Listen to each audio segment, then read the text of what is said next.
ఏపీలో కౌంటింగ్ నాడు విధ్వంసాలు జరగనున్నాయా? అధికార వైసీపీ అలా ప్లాన్ చేసిందా? ఇప్పటికే ఆ పార్టీకి ఓటమి అని సంకేతాలు వచ్చాయా?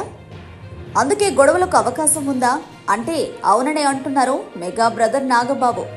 పోలింగ్ నాడు, పోలింగ్ తర్వాత విధ్వంసాలు చోటు చేసుకున్న సంగతి తెలిసిందే.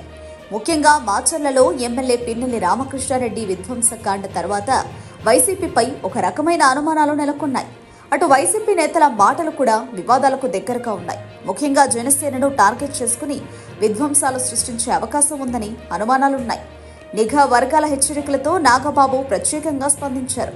సోషల్ మీడియా వేదికగా జన సైనికులకు కీలక సూచనలు చేశారు. కౌంటింగ్ నాడు గోదావరి జిల్లాలతో పాటు సమస్యాత్మక ప్రాంతాల్లో విధ్వంసాలు జరుగుతాయని కేంద్ర నిఘా సంస్థలు హెచ్చరించిన సంగతి తెలిసిందే. ఈ తరుణంలో అటువంటి ప్రాంతాలలో పోలీసులు భారీ బందోబస్తు ఏర్పాటు చేశారు. దాదాపు 300 స్పాట్లను గుర్తించి వివిధ షీట్లు ఉన్న వారిని ప్రత్యేకంగా హెచ్చరించారు. మారణాయుధాలు, బాంబుల కోసం అన్వేషించారు. విస్తృత తనిఖీలు చేపట్టారు. మరోవైపు వచ్చే నెల 19 వరకు కేంద్ర బలగాలు ఏపీలో ఉండేలా ఎలక్షన్ కమిషన్ ప్రత్యేక ఆదేశాలు ఇచ్చింది. ఫలితాల ప్రకటన తర్వాత 2 వారాల పాటు కేంద్ర బలగాలు ఏపీలో ఉండేలా చర్యలు చేపట్టారు.